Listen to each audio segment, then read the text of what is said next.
This is Red Ribbon Week. Today, Monday, we are going to be wearing red to celebrate the first day of Red Ribbon Week. I have a couple of short videos to share with you about Red Ribbon Week, and then I'll explain the dress-up days for the rest of the week. We asked elementary school students what they think about when they hear the words Red Ribbon Week. Making healthy choices. Red ribbons displayed all over school. Having fun. That is true now, but do you know the history of Red Ribbon? A brave man and DEA agent named Kiki Camarena was working for the United States to help keep children safe by keeping unsafe drugs out of our country. In 1985, he died doing his very dangerous job. After his funeral, his friends began wearing red ribbons as a way of showing their love of Kiki and the respect for his hard work to keep kids safe, healthy, and drug-free. That led to Red Ribbon campaign celebrations across the country and eventually a National Red Ribbon Week in 1988. Red Ribbon Week should be fun and, of course, educational, but we can't forget to take a moment to honor the memory of DEA agent Kiki Camarena and his family. Thank you, Agent Camarena. We appreciate you, Camarena family. Thank you for protecting us, Kiki Camarena. Hey, Mindfulness Maya here. And Carlton. I can't believe it's already October. This month is very special to us because it's when a lot of schools celebrate Red Ribbon Week.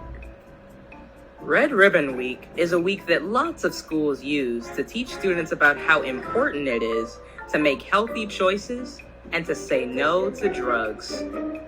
We actually like to think of the red in Red Ribbon Week as a word that stands for really excellent decisions.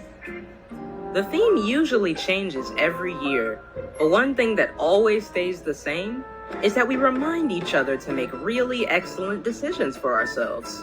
So we have some tips to help you make those really excellent decisions.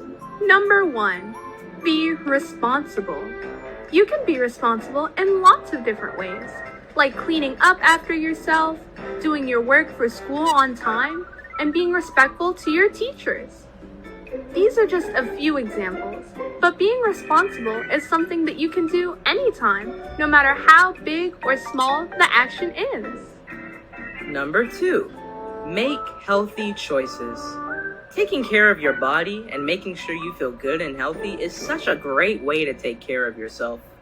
Try getting a good night's sleep, eating all the necessary food groups you have access to, and drinking enough water whenever you can. Even though there are lots of healthy choices that you can make, try doing these things as often as possible and making them a habit. And lastly, number 3, when a friend or someone else tries to make you do something that you don't want to do, it's called peer pressure.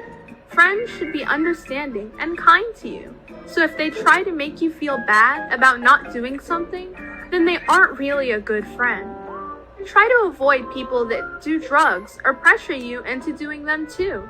And always try to make the best and safest choices for yourself. All of these things can help make really excellent decisions that keep you feeling safe and healthy. Another thing that we like to do to help us feel safe and healthy is our breathing exercises. Today, we'll be doing the belly breath. Get in a comfortable spot and put one or both hands on your belly if you can. If you can't, that's okay. You can still follow along just the same. You can close your eyes or leave them open if you like, and get ready to breathe right now. Breathe in through your nose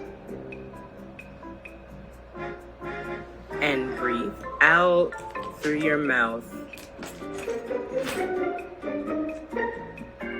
Breathe in and feel the air around you coming into your body through your nose.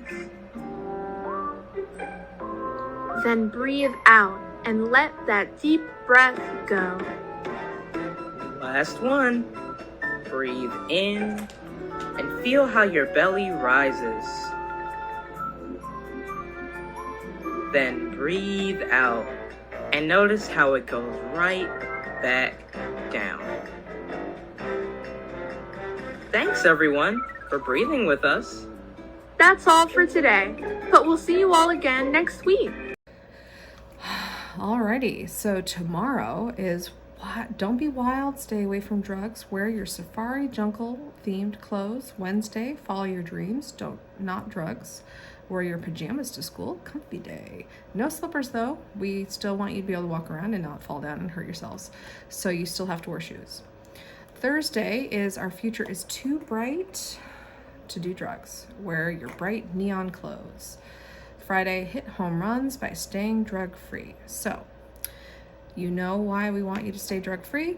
Because your brains and your bodies are still growing, all right? You saw in the videos that we want you to stay healthy, but one of the main reasons why I always tell kids to stay drug-free is because your brain does not stop growing until it's 25.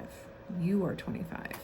That means it's still trying to figure out who and what you are. It's still trying to help you figure out what it needs to keep inside of it and what it needs to learn and how much space that's going to require.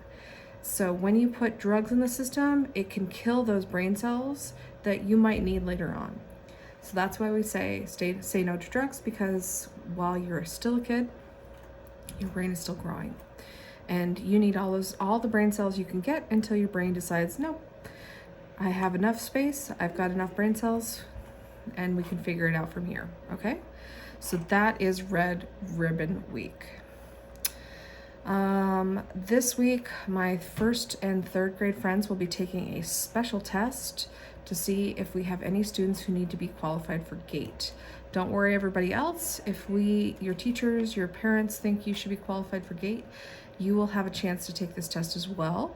Just it won't happen until November. But my 1st and 3rd grade friends are going to be taking it this week. GATE is for students who possess abilities. That means they have certain things in their brain that help them learn in a different way. They perform differently. They like think a little bit differently. They can move a little bit faster with materials. Sometimes they're a little bit more creative. It all depends on the type of GATE student we have. This just means that you're going to qualify for GATE, which means you'll get a little bit different enrichment. That's all. It's nothing bad or good. It just means that you learn a little bit differently, and it helps us identify who you are so we can make sure you're getting the instruction that you need. Okay?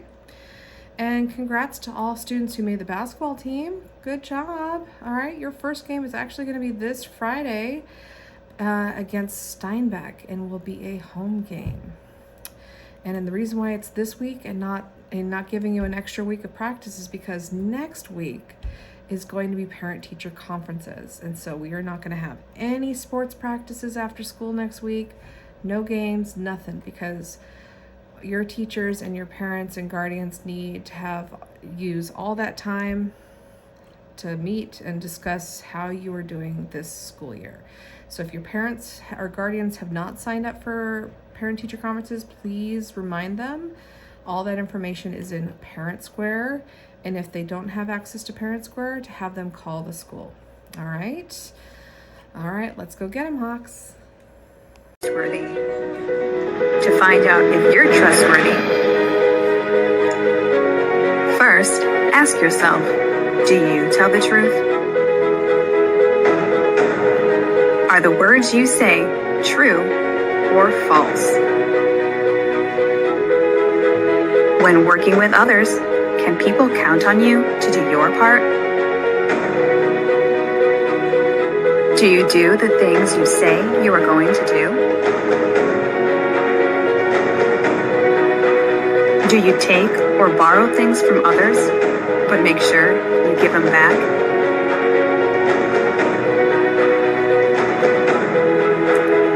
Can others rely on you to lend a hand when they are in need?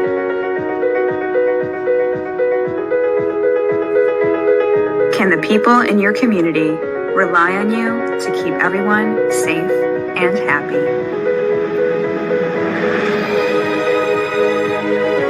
If you tell the truth and answered yes to all these questions, good job. You are a trustworthy person. Keep it up. Tell the truth, lend a hand, and be reliable.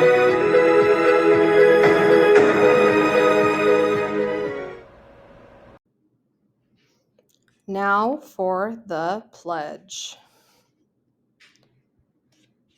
As a hawk, I pledge to help others when they are in need. A. Act safe, respectfully, and responsibly on all that I do. W. Work hard, both inside and outside of my classroom. K. Keep my hands and my feet to myself at all times. S. Speak out against bullies. We are the Harvest Hawks.